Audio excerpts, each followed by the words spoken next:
Kita sering banget kan dengar soal balita dan remaja.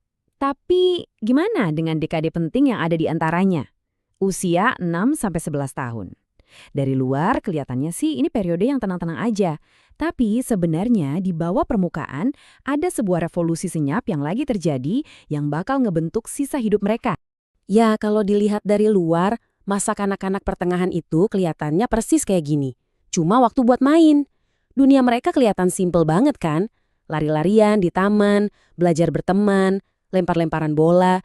Semuanya kelihatan enteng dan tanpa beban. Tapi, apa benar cuma itu aja yang terjadi? Yakin? Soalnya, di balik semua permainan lompat tali dan PR sekolah itu, ada fondasi yang super penting buat sisa hidup mereka yang lagi dibangun. Secara fisik, ini tuh masa yang relatif tenang loh. Anak-anak biasanya tumbuh sekitar 5-7 cm dan berat badannya nambah kira-kira 2-3 kg setiap tahun. Pertumbuhannya stabil banget. Anggap aja ini semacam ketenangan sebelum badai pubertas datang. Nah, justru karena pertumbuhan fisiknya stabil inilah perubahan yang jauh lebih dramatis bisa terjadi. Tapi terjadinya di tempat yang nggak bisa kita lihat.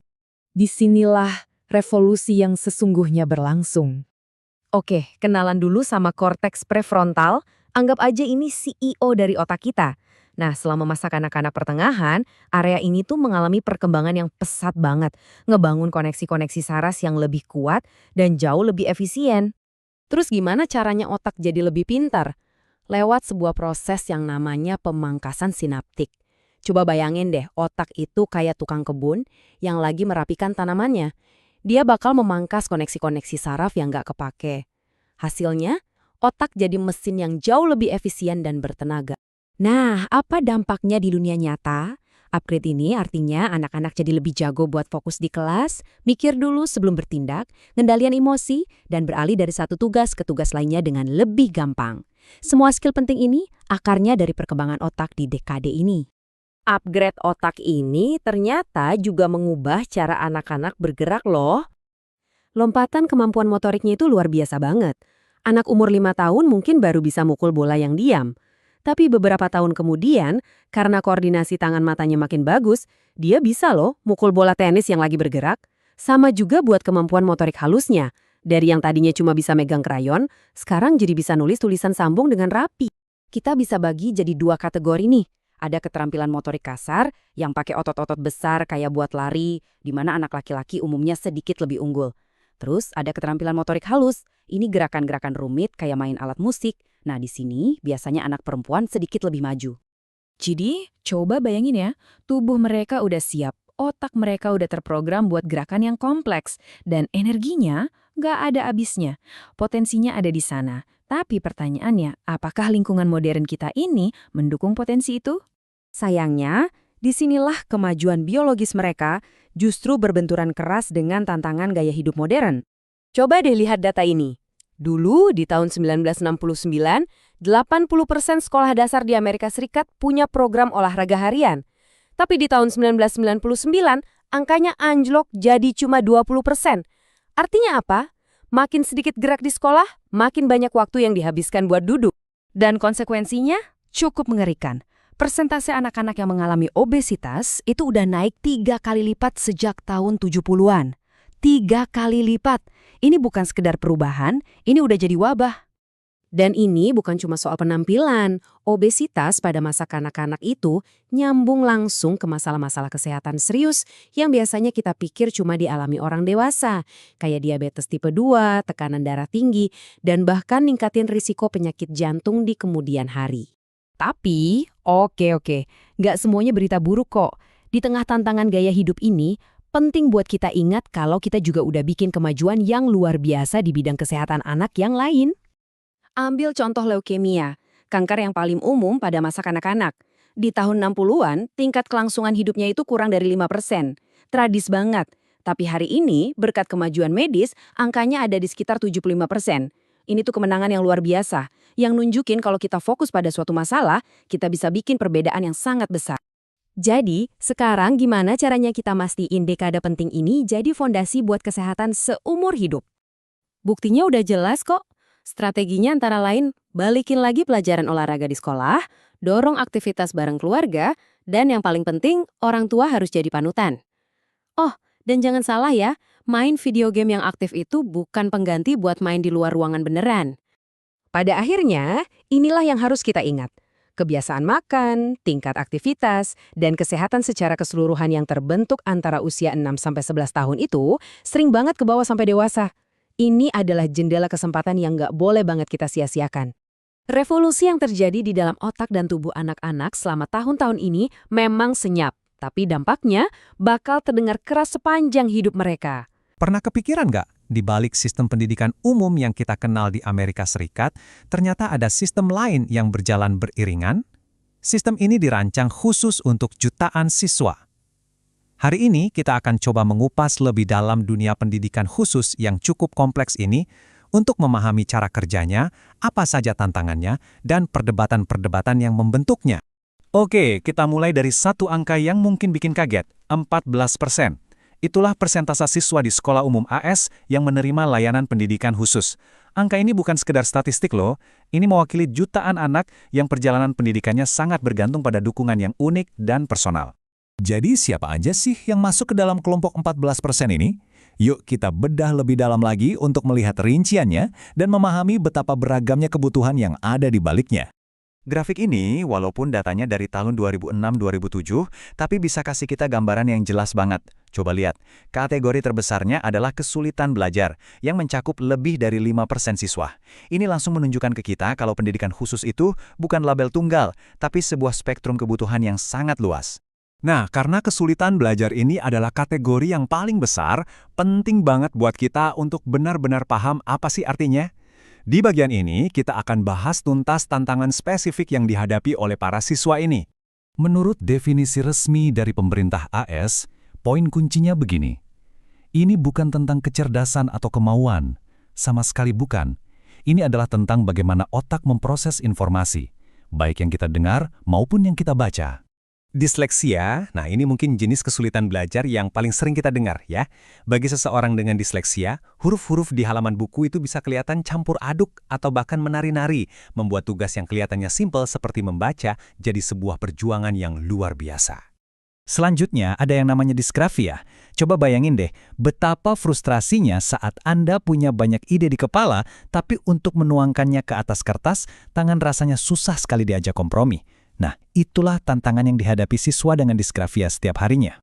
Gambar pindaian otak seperti yang Anda lihat ini membantu para peneliti memahami akar masalahnya. Jadi ini bukan tentang satu bagian otak yang rusak. Bukan. Ini lebih soal koneksi, soal bagaimana berbagai area otak berkomunikasi satu sama lain. Kesulitan belajar pada dasarnya adalah perbedaan neurologis dalam cara informasi diintegrasikan. Tentu saja, kesulitan belajar itu cuma satu potongan dari puzzle yang besar. Sekarang yuk kita beralih untuk melihat diagnosis umum lainnya yang juga butuh dukungan khusus, contohnya seperti ADHD. ADHD itu punya 3 ciri utama, kurang perhatian, yang artinya sulit fokus pada satu tugas, hiperaktivitas, yaitu dorongan untuk terus bergerak, dan impulsivitas, alias sering bertindak tanpa berpikir panjang. Ada beberapa fakta menarik seputar ADHD. Penyebabnya seringkali berhubungan dengan genetika. Dan para ahli juga melihat adanya peningkatan diagnosis yang signifikan dari waktu ke waktu. Kondisi ini juga seringkali nggak datang sendirian, kadang dibarengi tantangan lain seperti gangguan emosional dan perilaku, yang tentunya memengaruhi cara anak berinteraksi dengan dunia di sekitarnya. Oke, setelah kita paham berbagai jenis disabilitasnya, pertanyaan selanjutnya adalah, jadi apa yang sebenarnya dilakukan oleh sistem pendidikan untuk membantu? Nah, sekarang mari kita lihat kerangka hukum yang menjadi dasar dari semua dukungan ini. Batu fondasinya adalah Undang-Undang Federal yang disebut Individuals with Disabilities Education Act atau biasa disingkat IDEA. Anggap saja ini semacam undang-undang hak sipil yang menjamin setiap anak penyandang disabilitas berhak mendapatkan pendidikan publik yang sesuai dan gratis yang dirancang khusus untuk kebutuhan mereka. Jadi, gimana caranya amanat IAI itu diwujudkan dalam praktek? Jawabannya, melalui sebuah dokumen yang disebut Rencana Pendidikan Individual atau AIP. Ini pada dasarnya adalah peta jalan yang dipersonalisasi, dibuat oleh tim yang terdiri dari guru, orang tua, dan spesialis untuk memandu pendidikan seorang anak. Ada satu lagi prinsip kunci dalam IDEA, yaitu LRI. Idenya sederhana, jangan mengisolasi siswa penyandang disabilitas.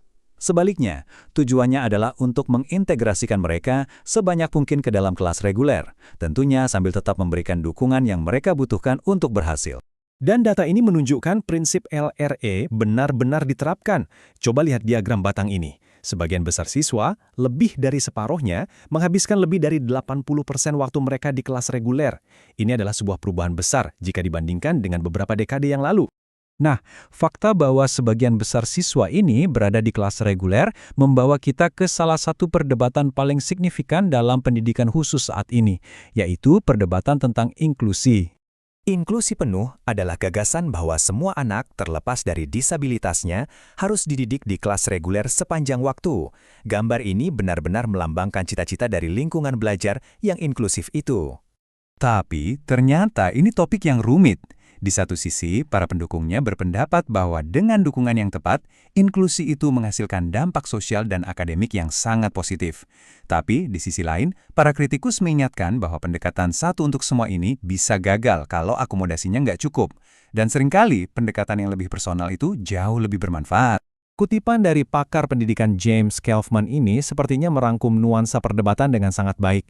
Dia dan rekan-rekannya menekankan bahwa, ya, inklusi itu penting, tapi kita juga nggak bisa mengabaikan fakta bahwa siswa-siswa ini seringkali butuh keahlian dan adaptasi khusus yang mungkin sulit diberikan di kelas reguler yang besar.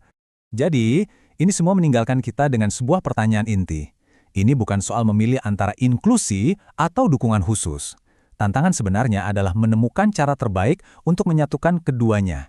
Menciptakan sistem yang menghargai setiap anak sebagai individu, memastikan mereka merasa jadi bagian dari komunitas sekolah, sambil juga mendapatkan semua perangkat yang mereka butuhkan untuk benar-benar berkembang.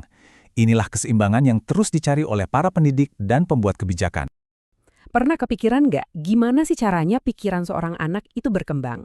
Hari ini, kita akan bedah salah satu transformasi paling menakjubkan dalam hidup manusia. Perubahan kognitif yang terjadi di masa pertengahan kanak-kanak. Ini adalah masa di mana pikiran mereka benar-benar berevolusi dan ini jadi fondasi buat semua hal di masa depan. Jadi, gimana tepatnya proses ini terjadi? Apa sih yang mengubah seorang anak kecil yang hidup di dunia fantasi jadi seorang pemikir cilik yang mulai pakai logika? Nah, ini pertanyaan inti yang akan kita jelajahi bareng-bareng.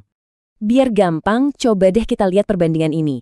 Anak kecil itu sering banget ngebiarin emosinya yang jadi kenyataan. Kalau mereka takut, ya berarti pasti ada sesuatu yang menakutkan. Tapi anak yang lebih besar mulai beda nih pendekatannya. Mereka pengen ngetes, ngecek, dan pakai bukti. Ini bukan perubahan kecil loh, ini lompatan besar dari sekedar ngandelin perasaan ke pencarian fakta. Penting banget buat kita ingat ini bukan cuma soal ngisi kepala mereka dengan lebih banyak informasi. Anggap aja ini kayak update software gede-gedean buat otak mereka. Alat-alat berpikir yang benar-benar baru lagi diinstal, dan sekarang kita akan bongkar satu persatu alat-alat itu. Oke, kita mulai dari update pertama, yang kita sebut kekuatan logika konkret. Disinilah teori dari psikolog legendaris Jean Piaget jadi relevan banget. Piaget nyebut periode ini tahap operasional konkret. Kata kuncinya di sini adalah konkret. Anak-anak di usia ini jadi ahli logika.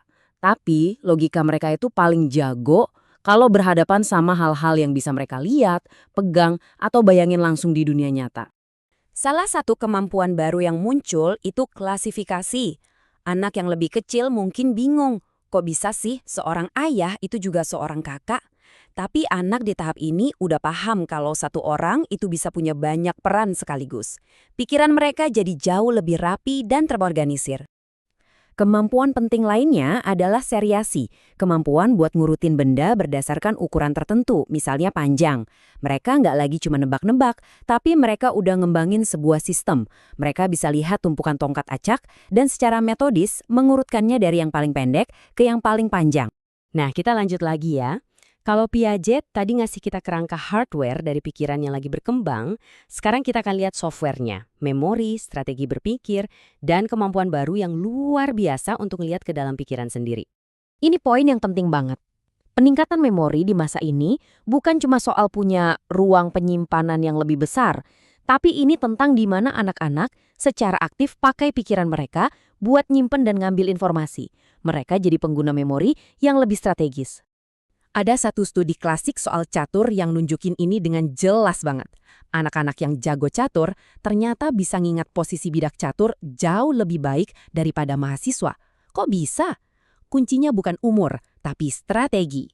Anak-anak ini udah belajar cara mengorganisir informasi, sebuah skill yang jauh lebih kuat daripada sekedar memori mentah. Jadi, apa aja sih strategi rahasianya? Ada yang namanya elaborasi. Nyambungin info baru dengan sesuatu yang udah mereka tahu. Atau pencitraan mental, ngebayangin gambar di kepala mereka. Mereka beralih dari yang tadinya cuma menghafal, sekarang jadi benar-benar memahami materi. Ini lompatan besar dalam belajar. Dan ini membawa kita ke salah satu update paling canggih, metakognisi. Gampangnya berpikir tentang cara kita berpikir. Ini adalah momen ketika seorang anak sadar, tunggu dulu, aku nggak ngerti paragraf ini, aku harus baca lagi. Atau, kayaknya aku lebih gampang ingat muka daripada nama. Kesadaran kognitif kayak gini bener-bener mengubah segalanya. Tentu aja, kalau kita ngomongin perkembangan pikiran, kita pasti bakal nyampe ke topik kecerdasan. Ini adalah area yang agak rumit dan sering jadi kontroversi. Tapi penting banget buat kita pahami. Salah satu cara paling umum untuk mengukur kecerdasan kan lewat tes IQ, yang didasarkan pada kurva normal ini. Sebagian besar orang nilainya ada di tengah-tengah. Ini alat yang standar. Tapi pertanyaannya, apa satu angka ini benar-benar bisa nangkep seluruh kerumitan pikiran manusia? Nah, ini pertanyaan krusial. Apa iya jago ngerjain soal ujian itu sama dengan jadi cerdas dalam arti yang sebenarnya? Semakin banyak psikolog yang bilang jawabannya adalah tidak. Psikolog Robert Sternberg ngasih pandangan yang lebih luas dengan 3 jenis kecerdasan. Analitis, tipe pintar di sekolah yang kita semua tahu, kreatif, kemampuan buat ngelihat masalah dengan cara baru, dan praktis atau kecerdasan jalanan, kemampuan buat nyelesain masalah di dunia nyata. Ini nunjukin betapa beragamnya kecerdasan itu. Oke, jadi kalau kecerdasan itu sebegitu kompleksnya, apa dong yang ngebentuknya? Nah, ini membawa kita ke salah satu perdebatan paling klasik di dunia psikologi, bawaan versus lingkungan. Di satu sisi, ada yang percaya kalau kecerdasan itu sebagian besar diwariskan lewat gen. Di sisi lain, ada argumen kalau lingkungan kita, keluarga, sekolah, budaya, itu yang jadi faktor penentu utamanya. Bukti buat peran genetika ini cukup kuat. Studi nunjukin kalau kembar identik yang gennya 100% sama, punya skor IQ yang jauh lebih mirip daripada kembar fraternal. Ini nunjukin ada komponen genetik yang nggak bisa kita abaikan. Tapi ceritanya nggak berhenti di situ. Ada fenomena menarik yang disebut efek Flynn, yang nunjukin kalau skor IQ rata-rata di seluruh dunia itu naik drastis selama beberapa dekade. Gen kita kan nggak mungkin berubah secepat itu. Ini bukti kuat kalau faktor lingkungan, kayak nutrisi, pendidikan, dan dunia modern yang makin kompleks juga punya peran yang super besar. Jadi, jawabannya apa dong? Kebanyakan ahli setuju kalau ini bukan pilih salah satu. Kecerdasan itu lebih kayak tarian yang rumit antara potensi genetik yang kita warisi dan dunia yang ngebentuk kita setiap harinya. Jadi, yuk kita rangkum sedikit perjalanan kita. Selama masa pertengahan kanak-kanak, pikiran itu beralih ke arah logika, perangkat mental buat belajar jadi makin canggih, dan kita jadi sadar kalau kecerdasan itu bukan sekedar angka, tapi hasil perpaduan yang kompleks antara bawaan dan lingkungan. Pada akhirnya, lompatan besar ini adalah tentang membangun fondasi. Ini adalah transisi dari dunia fantasi murni ke dunia di mana logika, strategi, dan penalaran mulai mengambil alih. Dan ini mempersiapkan panggung buat semua pembelajaran kompleks yang akan datang. Pernah kepikiran nggak sih, apa yang sebenarnya terjadi di dalam kepala anak umur 6-11 tahun? Ini bukan cuma sekedar tumbuh besar loh. Pikiran mereka itu meledak, berubah jadi semacam pabrik kata-kata yang super canggih. Nah, hari ini kita akan bongkar tuntas lompatan bahasa yang luar biasa ini. Jadi gimana ceritanya? Kok bisa seorang anak umur 6 tahun yang kosakatanya sekitar 14.000 kata, tiba-tiba dalam 5 tahun tahu lebih dari 40.000 kata? Ini bukan sekedar hafalan ya, ini tuh sebuah revolusi. Benar-benar mengubah total cara otak mereka memandang dan memakai bahasa. Kita akan bedah 4 area utama. Kita mulai dari ledakan kosakatanya, terus masuk ke perdebatan besar soal cara terbaik belajar membaca, lalu tantangan mengubah pikiran jadi tulisan, dan terakhir kita lihat keajaiban otak bilingual. Oke, kita mulai dari ledakannya dulu. Ini bukan cuma soal nambahin kata-kata baru, ini soal munculnya sebuah kekuatan super baru di otak mereka. Kemampuan untuk melihat bahasa bukan lagi cuma sebagai alat komunikasi, tapi sebagai sebuah sistem yang bisa dioprek. Kekuatan super ini namanya kesadaran metalinguistik. Gampangnya gini, kalau sebelumnya anak-anak itu cuma bisa nyetir mobil bahasa, sekarang mereka bisa buka kap mesinnya dan mulai ngerti cara kerjanya. Mereka sadar kalau kata-kata itu kayak suku cadang yang bisa dianalisis dan dimainin. Contoh paling gampangnya begini. Anak balita mungkin nunjuk apel sambil bilang makan karena naluri. Tapi anak yang lebih besar dengan kesadaran metalinguistiknya bisa jelasin kalau makan itu sebuah tindakan, sebuah kata kerja. Nah, perbedaan inilah yang membuka pintu ke pemahaman tata bahasa yang jauh lebih kompleks. Dan kesadaran inilah yang jadi bahan bakarnya. Lompatannya itu gila-gilaan. Dari 14.000 kata jadi 40.000 kata cuma dalam 5 tahun. Itu sama aja kayak belajar lebih dari 14 kata baru setiap hari. Mereka mulai paham kata-kata abstrak kayak keadilan atau tanggung jawab dan ngerti hubungan logis antar kata. Tentu aja, sebagian besar kosakata baru ini datangnya dari satu aktivitas penting, membaca. Tapi, disinilah muncul perdebatan sengit. Selama puluhan tahun, ada dua kubu besar yang beda pendapat soal cara terbaik ngajarin anak memecahkan kode tulisan. Di satu sisi, ada pendekatan bahasa utuh.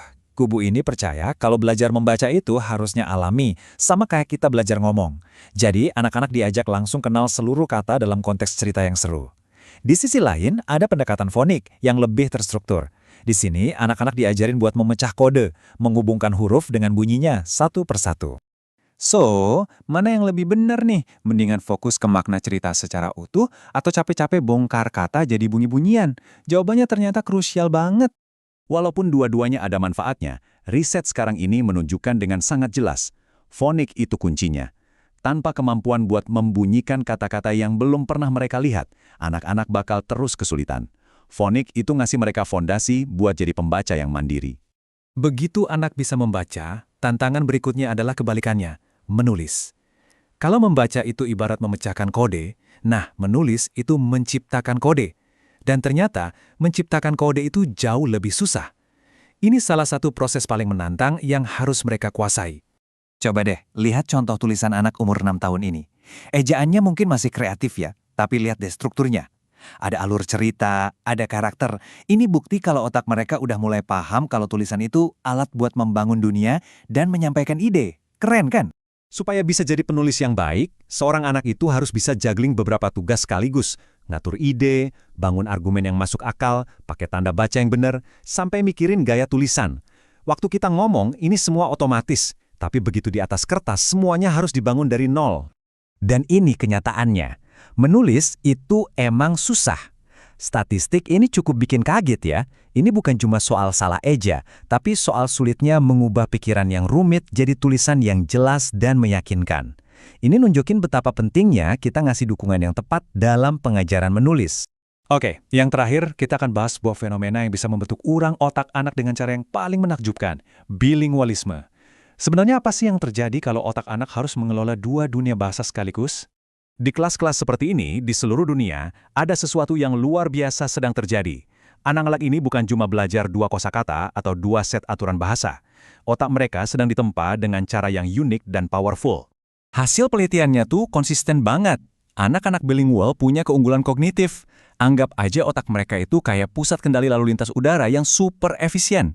Mereka jadi lebih jago menyaring gangguan, gonta-ganti tugas, dan berpikir analitis. Latihan konstan mengelola dua bahasa ini bikin otak mereka jadi lebih gesit dan kuat. Tapi, ada nuansa yang menarik di sini. Di awal-awal, anak bilingual mungkin kosakatanya sedikit lebih kecil di tiap bahasa dibanding teman yang cuma bisa satu bahasa. Tapi ini semacam trade-off. Apa yang kelihatannya kurang di awal, justru dibayar lunas dengan keuntungan kognitif jangka panjang yang luar biasa. Kita sering banget ya ngomongin soal masa balita yang lucu-lucunya atau masa remaja yang penuh drama. Tapi pernah nggak sih kita mikirin periode di tengah-tengahnya, masa kanak-kanak pertengahan dan akhir? Ini fase yang krusial banget tapi sering kelewat. Padahal disinilah fondasi buat jadi ahli dalam banyak hal dan rasa percaya diri itu dibentuk. Yuk kita bedah bareng-bareng masa yang luar biasa ini. Wah, kutipan ini dalam banget ya maknanya. Ini kayak ngingetin kita gitu, kalau setiap tahap pertumbuhan itu artinya kita ngelepasin diri kita yang lama buat jadi sosok yang baru. Nah, ini dia inti dari pembahasan kita. Kita bakal lihat gimana anak-anak di usia ini jadi super kompeten, rasa ingin tahunya gede banget, dan siap banget buat menyerap semua yang ada di sekitar mereka. Mereka tuh punya keinginan buat bikin sesuatu, dan pengennya hasilnya bagus. Periode ini sering banget dibilang sebagai ketenangan sebelum badai. Kenapa? Karena ini masa-masa pertumbuhan yang pelan tapi pasti, konsisten. Ini tuh kayak momen tenang yang berharga banget sebelum nanti mereka masuk ke turbulensi masa remaja. Jadi, disinilah perubahannya kelihatan banget. Ini bukan lagi sekedar main-main, tapi tentang gimana caranya bisa jago dalam sesuatu. Rasa penasaran mereka tuh meledak-ledak, dan mereka punya dorongan yang kuat banget buat benar-benar ngerti cara kerja dunia ini. Oke, sekarang yuk kita lihat gimana perkembangan ini kelihatan dari luar, secara fisik. Inilah perubahan-perubahan yang bisa kita, orang tua dan guru, lihat sehari-hari. Setiap tahunnya, anak-anak di usia ini tingginya nambah terus, sekitar 2-3 inci atau ya kira-kira 5-7,5 senti. Pertumbuhannya stabil banget dan bisa kita prediksi. Berat badannya juga naik, sekitar 5-7 pon per tahun. Dan yang seru, ini bukan lagi lemak bayi loh. Berat tambahan ini datangnya dari tulang yang makin panjang dan otot yang makin kuat. Nah, karena ototnya makin kuat dan terkontrol, dampaknya kelihatan banget. Gerakan mereka nggak lagi kaku atau kikuk. Mereka jadi bisa belajar mukul bola, nulis sambung yang rapi, atau bahkan main alat musik. Semuanya tentang presisi yang baru mereka kuasai. Ini pertanyaan bagus kan? Perubahan fisiknya emang keren, tapi ada sesuatu yang lebih dalam lagi yang terjadi. Apa sih sebenarnya yang jadi mesin penggerak di balik semua kemajuan ini? Jawabannya ada di sini. Perubahan yang paling besar dan paling ngaruh itu justru nggak kelihatan dari luar. Semuanya terjadi di dalam otak. Kenalin nih, korteks prefrontal. Ini bagian otak yang levelnya paling tinggi. Selama tahun-tahun ini, jalur-jalur di area ini berkembang pesat banget. Bagian inilah yang tanggung jawab buat bikin rencana, fokus, dan ngambil keputusan. Gampangnya, ini CEO-nya otak kita. Ada satu proses penting banget yang bikin otak jadi super efisien. Namanya pemangkasan sinaptik. Gampangnya, bayangin aja otak lagi bersih-bersih. Koneksi saraf yang nggak kepake dibuang supaya bisa fokus sama koneksi yang penting dan sering dipakai. Coba deh bayangin, otak itu kayak kebun. Nah, pemangkasan sinaptik ini ibarat kita lagi nyabutin rumput liar dan motongin ranting kering.